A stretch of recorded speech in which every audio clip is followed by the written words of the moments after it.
काव्य प्रकाश के जैसे हमने कहा कि काव्य प्रयोजन, काव्य के साधन तथा काव्य के लक्षणों का हम निरूपण कर चुके हैं, ठीक है जी।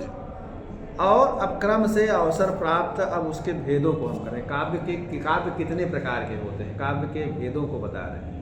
तो काव्य 3 प्रकार के होते हैं। एक तो क्या होता है, उत्तम, मध्यम और अधम। ये आचार्य मम्मट के अनुसार काव्य 3 प्रकार के होते हैं। क्या काव्य, उत्तम काव्य किसे कहते हैं, कैसे हम जानें? काव्य इदम उत्तमम अतिशयन व्यंगे वाच्या ध्वनिर्बुधई कथितः। इदम काव्यम, इदम काव्य, समझता है नहीं जी? तो इदम पद जो है काव्य का बोधक है। कहा कि इदम उत्तमम अतिशयन, ठीक है ना? वाच्या ध्वनिर्बुधई कथितः। कहा कि वाच्य अर्थ की अपेक्षा,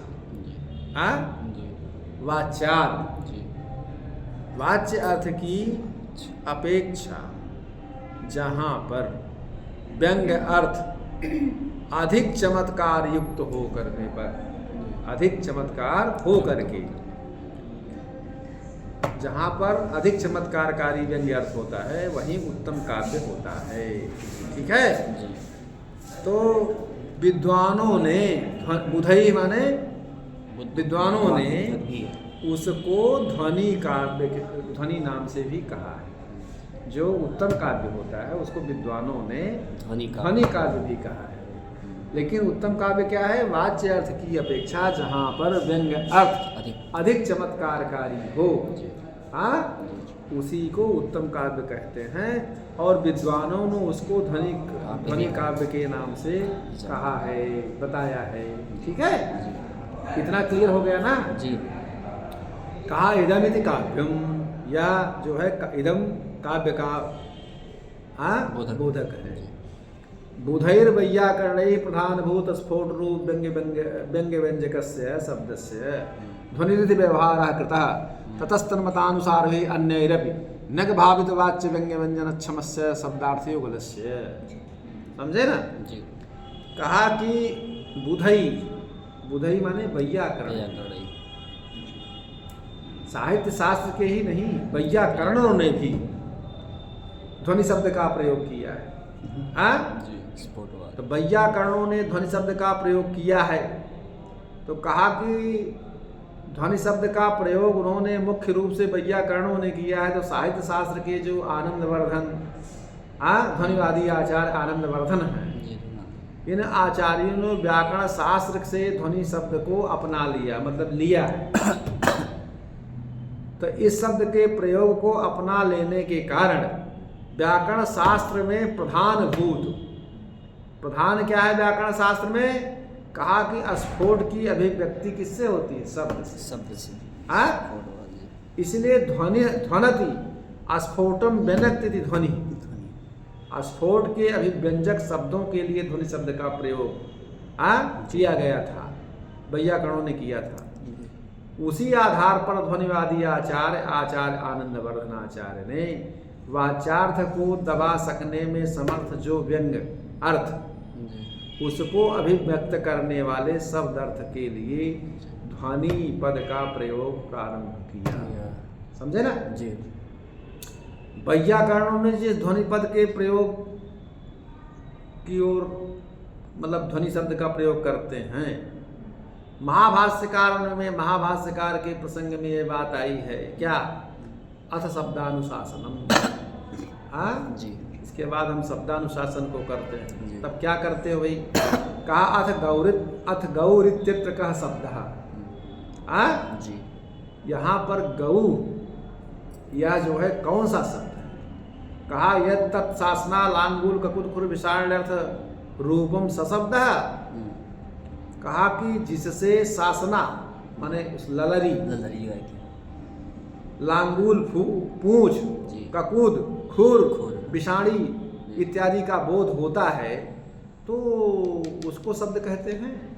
कहा नेत्या, उसको शब्द नहीं कहते हैं। तो कहें क्या कहते हैं? तो कहा द्रव्यम नाम तत्, वो तो द्रव्य है। उसको द्रव्य कहते हैं। तो कहा कस्तर ही शब्द है, फिर शब्द किस शब्द से? कहा जेनोच्चारित शासना लांगूल ककुतहुर विषाणी नाम संप्रत्ययो भवति स शब्द है। अथवा प्रतीत पदार्थ को लोके ध्वनि शब्दित्युच्यते तद्यथा शब्दम माकुर शब्दं कारसी शब्द कार्यम माणवकः इति ध्वनिं कुर्वन्नेव मुच्यते तस्मात् ध्वनि शब्द है। ध्वनि शब्द को कहा कि देखिए जिसके उच्चारित माने प्रकाशित, जिसके प्रकाश से शासना लांगूर ककुत खुर विषाणी का संप्रत्यय होता है, बोध होता है, उसी को शब्द कहते हैं।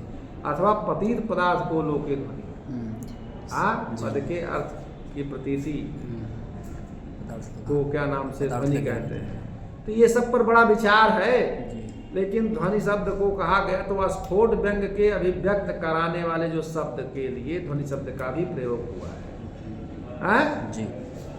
फिर भी व्याकरण शास्त्र में स्फोट सिद्धांत की कल्पना की गई है, जी। क्या स्फोट की जो अभिव्यक्ति होती है श्रोतग्राह्य वर्ण या ध्वनि की ही होती है,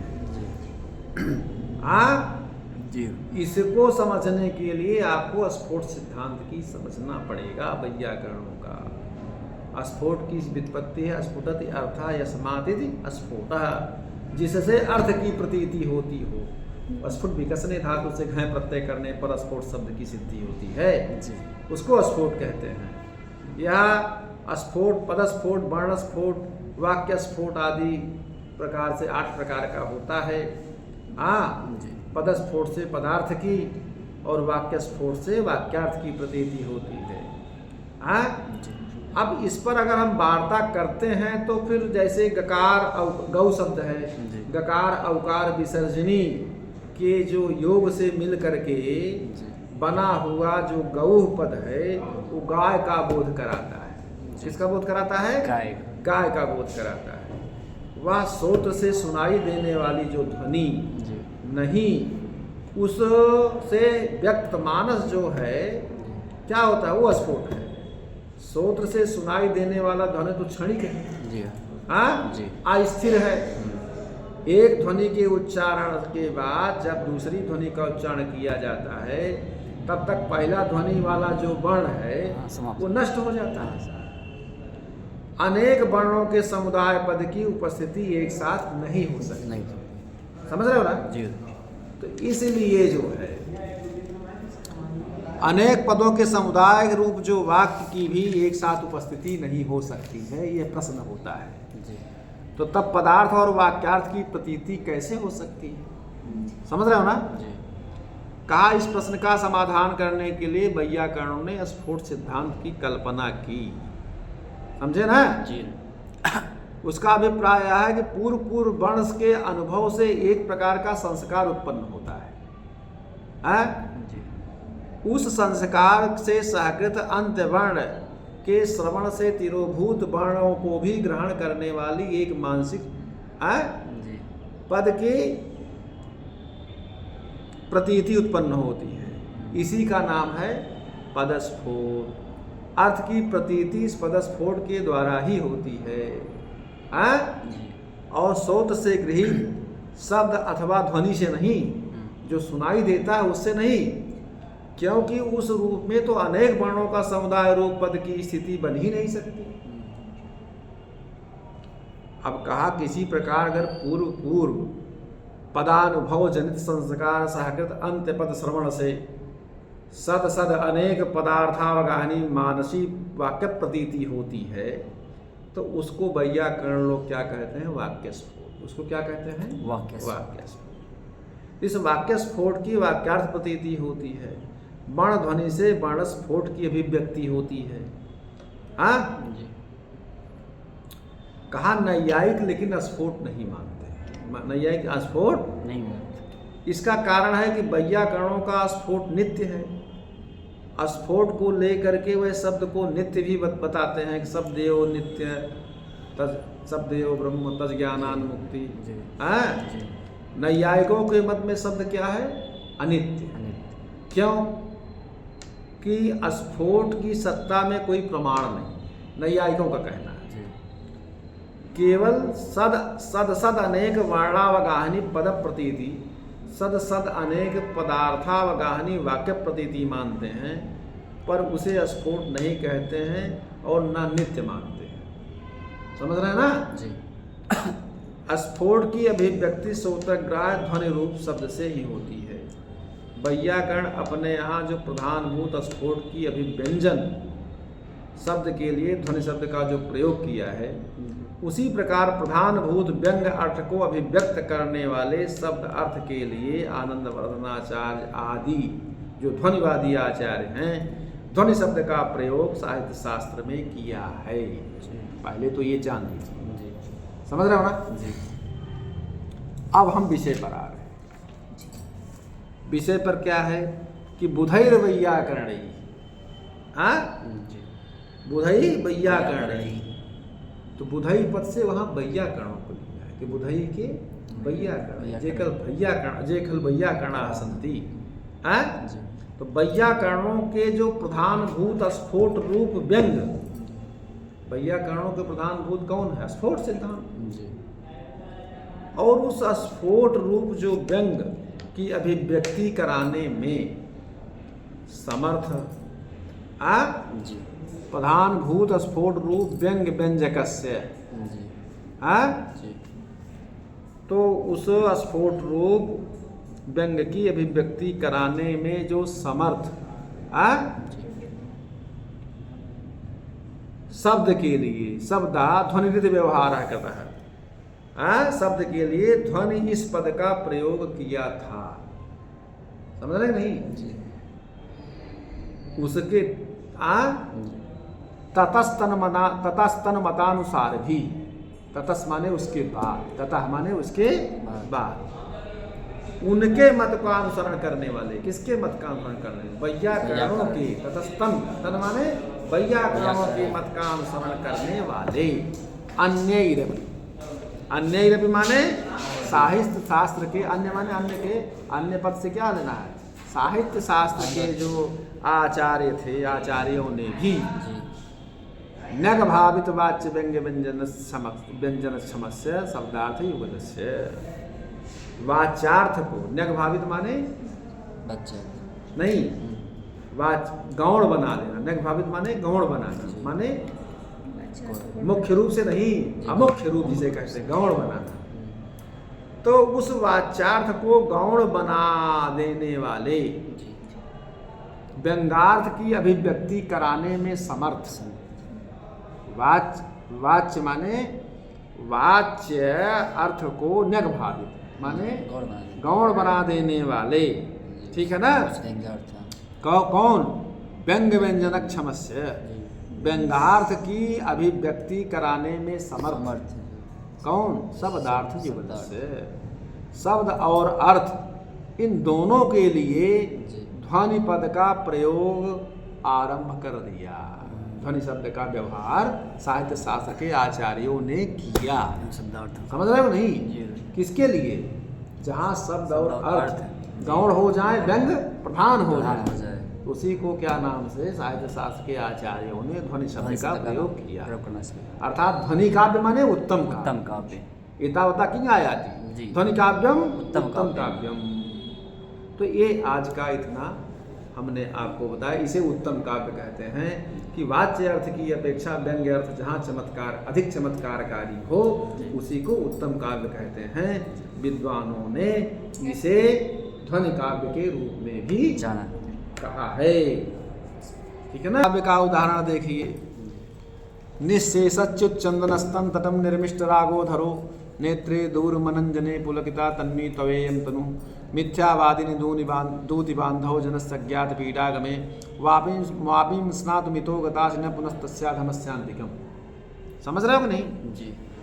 कहा कि ध्वनि काव्य का उदाहरण भी बता रहे हैं कि कोई नायिका है, जी, उसका नायक उससे नाराज हो गया है जी, और नायक जो है नाराज हो गया है, तो अब मनाने के लिए अपनी किसी दूती को उसने भेजा कि जा करके मेरा नायक नाराज हो गया, उसको बुला लाओ।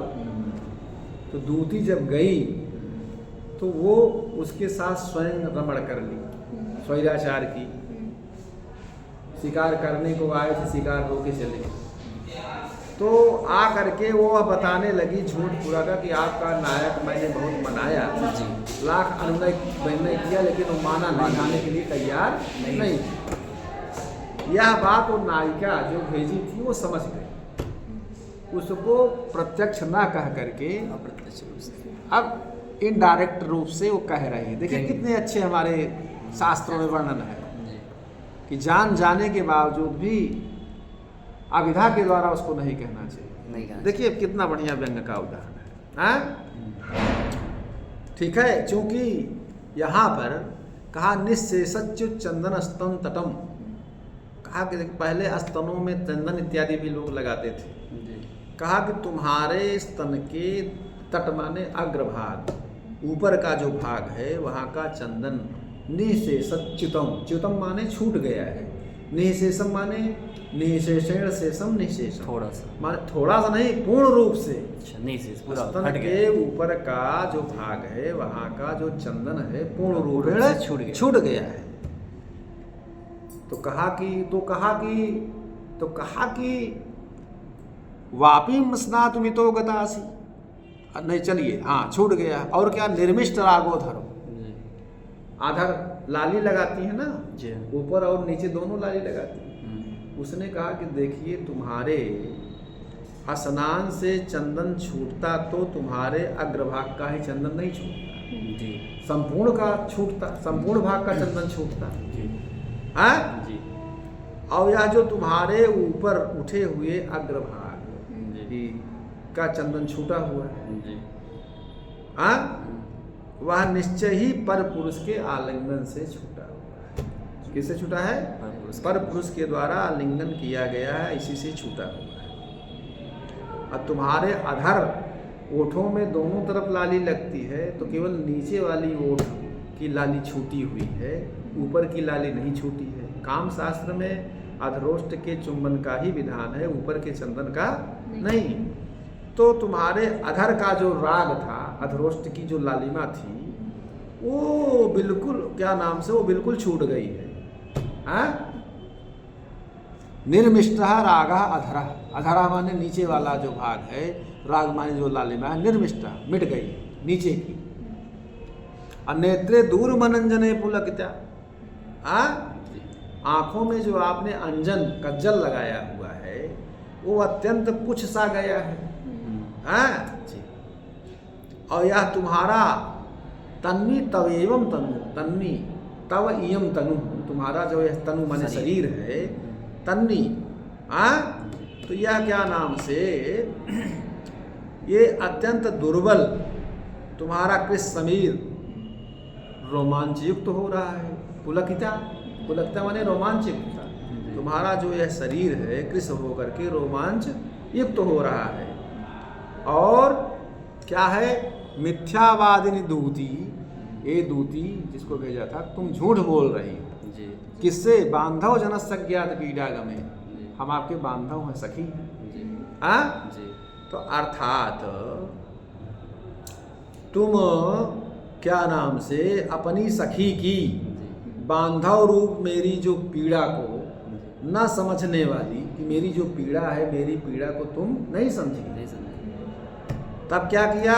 कहा तुम झूठ बोल रही हो, मिथ्यावादी, तुम झूठ बोल रही हो। अरी दूती, तू यहाँ के बहाने से बापीम स्नातु, इतः बापीम स्नातु गतासी, इतः माने यहाँ से, मेरे पास से तुम बावली स्नान करने चली गई, न पुनस्तस्याधमस्यांतिकम, उस अधम, अंतिक माने समीप, उस अधम नायक के पास तुम नहीं गई। तुम उस अधम नायक के पास नहीं गई। देखिए कहीं पे निगाहें, कहीं पे निशाना, एक तीर से कई निशाना मार रहे हैं, कितनी चतुर थी, अर्थात वहीं गई थी। अर्थात ये कह रहे, कहने वाली, लिखा है ना, अत्र तदंतिकमेव तुम गतासि इति प्राधान्येन अधम पदेन व्यज्यते। कहा कहने वाली भी जानती है कि यह नायक के साथ संभोग करके आई है, ठीक है। जिससे कहा जा रहा है वो तो जानती ही है, जिससे कहा जा रहा हो तो जब तो सब कुछ करके आई हो तो जान ही रही, जी। लेकिन वो भी जिससे कह रहे उसे जान रहे हैं। यहाँ वक्ता और बोधक के वैशिष्ट से जी।